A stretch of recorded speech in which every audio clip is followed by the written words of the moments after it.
People think they understand my life. The rockets, Tesla, Twitter, the memes, the chaos. Everyone's got an opinion about what I'm doing, what I should do, what I'm doing wrong. But nobody tells you what it's like to be the guy everyone talks about. But nobody really sees. Milton. I've trained myself not to feel things publicly. Hell, I've trained myself not to feel things privately either. It's a survival mechanism when you're operating at this level. You shut down the parts of yourself that are vulnerable because vulnerability at the top isn't seen as human, it's seen as weakness. And I can't afford weakness. Not with what I'm building.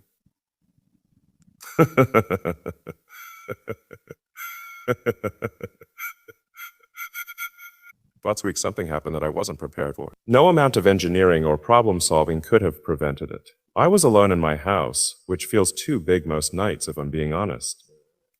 Everyone had gone home. No meetings, no calls, no chaos. Just me and the silence. And I hate silence because silence makes you think about the things you've been running from.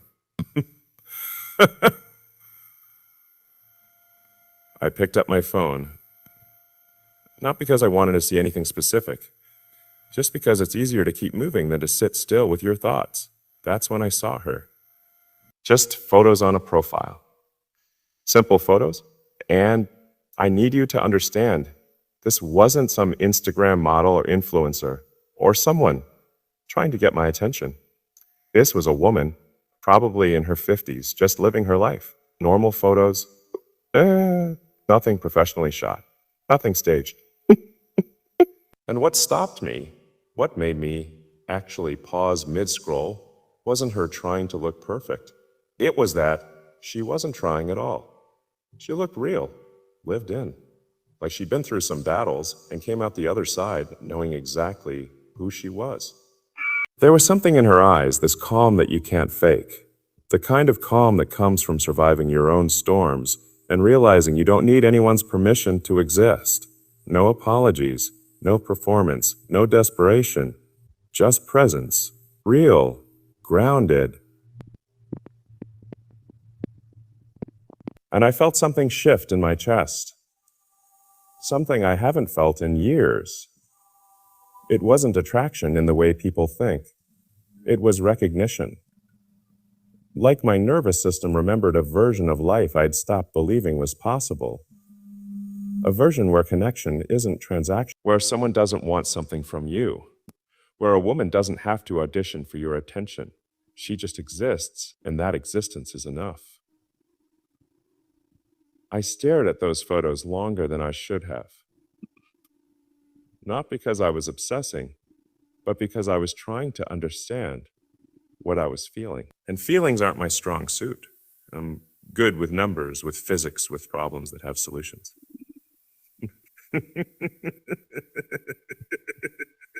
This didn't compute. My brain tried to rationalize it. You've been working too hard. You've been working too hard. This is just your mind creating a story because you're alone. But then I noticed something that scared me.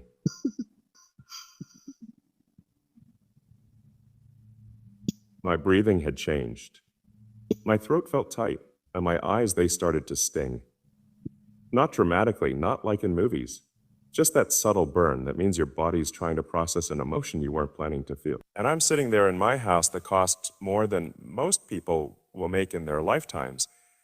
And I'm breaking down over photos of a woman I've never met. How do you explain that? How do you explain that rocket explosions didn't break me? Public humiliation didn't break me. Losing billions didn't break me. But this did. A woman simply being herself. That's when the real question came. Sharp and dangerous. What if she saw me? Not Elon Musk. Musk. Not the CEO, not the visionary, not the meme, not the villain or the hero, depending on whose Twitter feed you're reading. Just me. The guy who can't sleep most nights. The guy who uses work as a drug, because it's easier than feeling. The guy who's built companies and moved markets, but still doesn't know how to just be still with another person. Would she even want that version of me? Because here's what nobody tells you about being at this level. People fall in love with the idea of you. They fall in love with what you represent, what you can give them, what you make them look. But nobody falls in love with the man behind all of that. The tired man, the flawed man, the man who's just trying to figure out if any of this matters if you're alone when the lights go off. And that thought, that possibility, scared me more than any business failure ever could, because I can recover from failure. I've done it before. But hope? Hope is dangerous. Hope makes you vulnerable. And I've spent years building systems to protect myself from vulnerability. I kept looking at her photos, trying to find the angle. What does she want? What's the play here? Because that's what I'm used to. Everyone wants something. But the more I looked, the more I realized there was no angle. She wasn't performing for anyone. She's just living. And that authenticity, that realness, it was like oxygen to someone who'd been holding their breath for years. I thought about messaging her. I opened a blank message probably 10 times. And every word I typed sounded like Elon Musk talking, not like a human being. The CEO voice, the calculated charm, the impressive pitch, and I deleted every draft because for once in my life, I didn't want to impress someone. I didn't want to wow them with who I am or what I've done. I just wanted to be honest. And honesty, real, raw honesty, is the one thing money and status can't buy you. You either have the courage for it or you don't. So I just sat there, staring at the screen like it was a door I didn't know how to open. And for the first time in a long time, I didn't feel powerful. I didn't feel like the guy who's changing the world. I felt human, small, vulnerable, and somehow that felt like the beginning of something I didn't know I'd been searching for. Because here's what I realized sitting there in that silence. This woman, whoever she is, she represents something I thought was impossible for someone like me. Peace.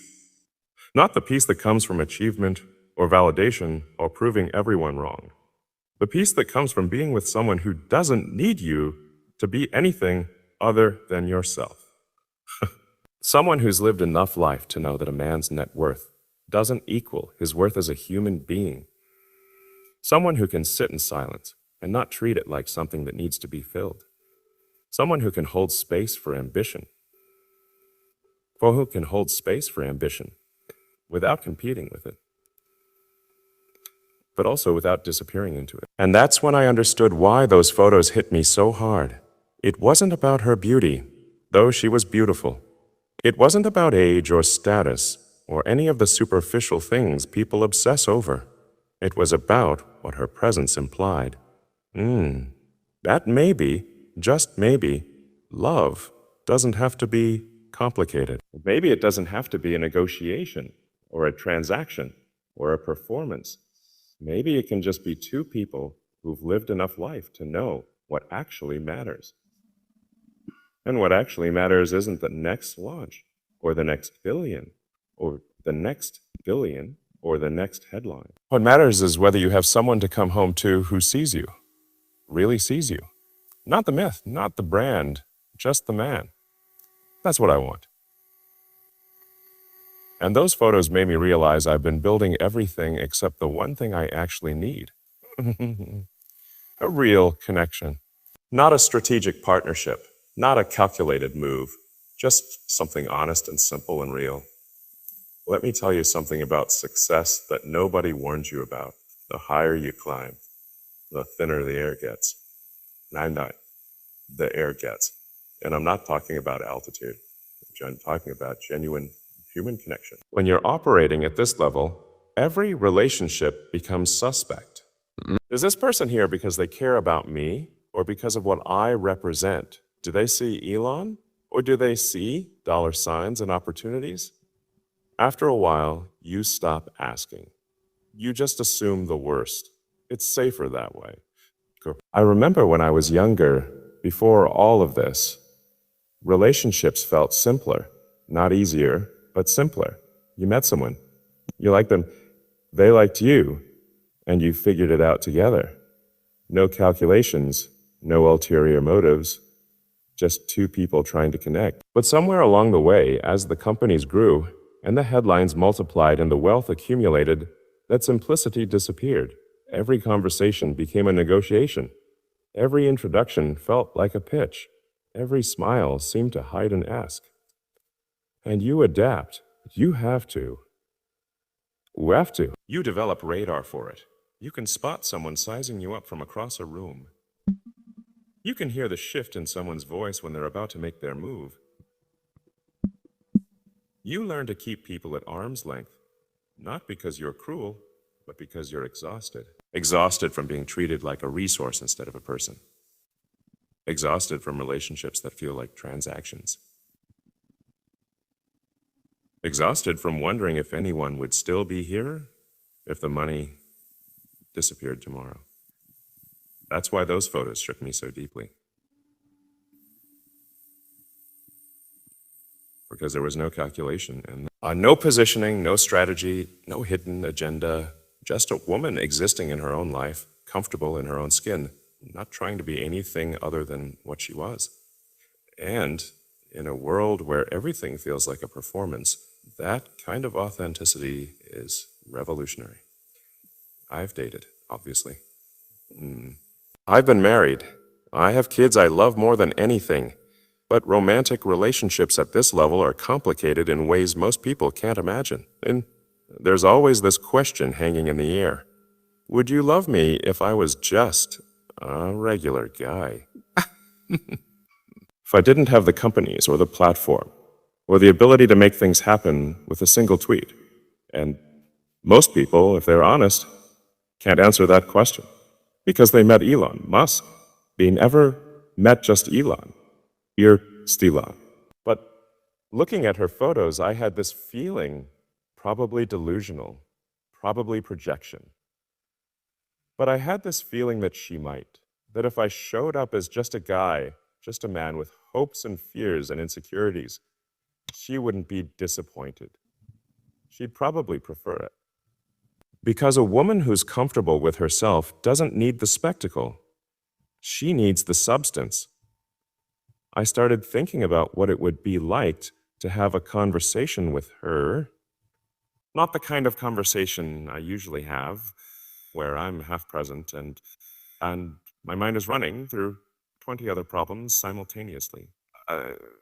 But a real conversation, where I'm actually listening, actually present, actually interested in understanding who she is, rather than what she can do for me or what I can prove to her.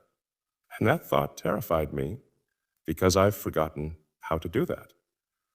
Or maybe I've spent so many years in survival mode, optimization mode, always thinking 3 steps ahead, that the idea of just being present feels foreign. What would we even talk about? Would I know how to relate to someone without the armor of achievement? Without being able to default to talking about work when things get uncomfortable? There's this moment that keeps playing in my mind. Hypothetical, but it feels real. I imagine sitting across from her, maybe at a quiet dinner, nothing fancy, just the 2 of us. And she asks me a simple question, how are you really doing? And I realize I don't have an answer. Not because I'm hiding, but because I genuinely don't know. I've been running so fast for so long that I've lost touch with my own emotional reality. That's what decades of this does to you. You become incredibly sophisticated at solving external problems while remaining completely illiterate about your internal world.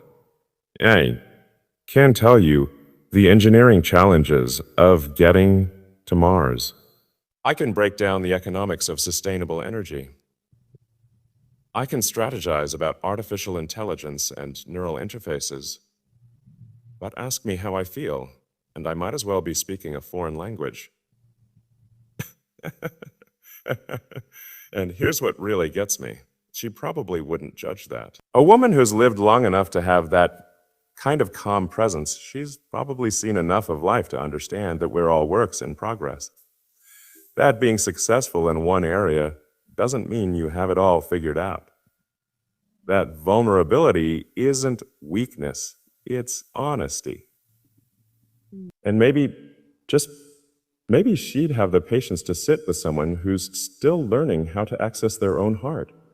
I think about the kind of relationship I actually want, not the kind I've settled for, or the kind that looks good from the outside.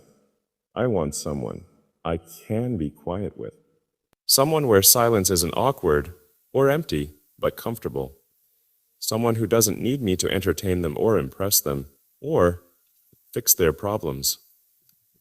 Someone who has their own life, their own interests, their own sense of self, and chooses to share space with me because they enjoy my company, not because they need something from me. I want someone who calls me out when I'm being ridiculous. Because I can be ridiculous. I can get so caught up in my own vision that I lose perspective. I need someone who isn't intimidated by me, who can look me in the eye and say, "That's nonsense and you know it," without it turning into a power struggle. Someone who respects what I do, but doesn't worship it. Because worship creates distance, and I've had enough distance to last several lifetimes. I want someone who understands that loving someone with big ambitions means accepting that part of them is always going to be chasing something. But who also knows that ambition isn't a substitute for intimacy. That building rockets doesn't mean you don't need to be held sometimes. That changing the world doesn't exempt you from being human. And who can hold both of those truths simultaneously without resentment? Most importantly, I want someone who's done their own work. Someone who's been through enough to know themselves. Who's made mistakes and learned from them. Who's been broken and put themselves back together. Who doesn't need me to complete them because they're already whole. Because two whole people choosing each other is partnership. Two broken people needing each other is codependency. And I've had enough codependency disguised as love to recognize the difference. That's what I saw in those photos. Completeness. A woman who looked like she'd already done the hard work of becoming herself. Who wasn't waiting for someone to rescue her, or validate her, or give her life meaning. She already had meaning, and the question wasn't whether she needed someone in her life, but whether she'd choose to make space for the right person. And that raises the stakes considerably. Because you can pursue someone who needs you. Need creates leverage, creates control, creates a certain kind of security. But choosing is different. Choosing is different. Choosing means you have to be worth choosing every single day. Not because of what you have or what you can provide, but because of who you are. And who you are. And who you are has to be good enough. Emotionally available enough. That's a much higher bar. The ways I've protected myself that have also isolated me. The way I use work as a shield. The way I can be incredibly intense at the beginning of something and then disappear into my projects when things get real. The way I intellectualize emotions instead of feeling them. The way I can be generous with money and resources but stingy with my actual presence. These aren't things I'm proud of. They're things I'm aware of now, which I suppose is the first step. But awareness without change is just sophisticated self-deception. And if I'm serious about wanting something different, wanting something real, then I have to be willing to do the work, not the work of building companies or solving technical problems. The work of becoming the kind of man who deserves a woman like that. Who can be emotionally honest even when it's uncomfortable? Who can stay present even when there are 1,000 other things demanding his attention? That's the real challenge, isn't it? Not finding the right person, but becoming the right person. Because the woman in those photos, she's not going to settle for potential. She's not going to be impressed by promises. She's lived long enough to know that people show you who they are through their actions, not their words. Point. Good. If I want someone like that, I need to become someone worthy of that standard. So, if you're watching this, especially if you're someone who's been made to feel like your value decreases with age, or like your best years are behind you, all right. There are men out here, even men like me, who supposedly have everything, who are searching for exactly what you offer. Not youth, not perfection, not performance, just authenticity, just presence, just the courage to be yourself without apology. And to the scammers out there pretending to be me, sliding into women's DM with fake promises and sob stories, you're pathetic. Real men don't ask strangers for money. Real men don't rush women into decisions. Real men don't isolate you from your common sense and call it romance. You did. Romance. So if anyone messages you claiming to be me, demanding secrecy, asking for help, pressuring you for anything, block them. That's not me. That's not how real connection works. Real connection takes time. It takes patience. It takes respect. And it definitely doesn't start with someone trying to separate you from your money or your dignity. Protect your heart. Not by closing it off, but by being wise about who gets access to it. Because your heart isn't a marketplace. It's sacred ground. And not everyone deserves to walk there. Because here's the truth I'm finally accepting. I colonize Mars. I can build electric cars. I can send satellites into space. But none of that means anything if I'm alone when I do it. None of that fills the silence at night. None of that gives me the one thing I actually want. Someone to build a life with, not just a future. And those photos, they reminded me of that. They reminded me that the most powerful thing in the world isn't technology or money or fame. It's connection. Real, honest, unglamorous connection. The kind where someone knows your flaws and chooses you anyway. The kind where you don't have to be Elon Musk, you can just be Elon. And maybe that's what I've been afraid of all along. Not that someone won't choose me, but that if they really knew me, they'd realize I'm just a man who's tired of performing, a man who wants to be held without having to earn it, a man who's ready to stop running toward the next thing and start being present for the right person. That's what your photos did to me. They made me want to be better, not richer, not more successful, not more famous. It's just better, more present, more honest, more human. And if that's not love, I don't know what is. So here I am, vulnerable, exposed, saying things I never thought I'd say publicly. But maybe that's the point. Maybe the bravest thing I can do isn't launch another rocket. Maybe it's this: admitting I don't have all the answers. Admitting I'm lonely. Admitting I want something real.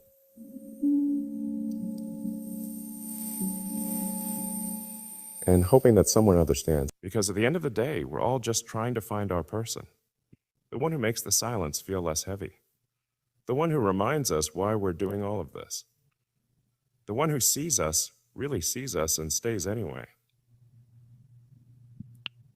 And if you're that person, I hope you know how rare you are. How valuable you are. How much you're worth. Not because of what you look like or how old you are or what you can offer, but because you exist with integrity, with honesty, with self-respect. And that's the most attractive thing in the world.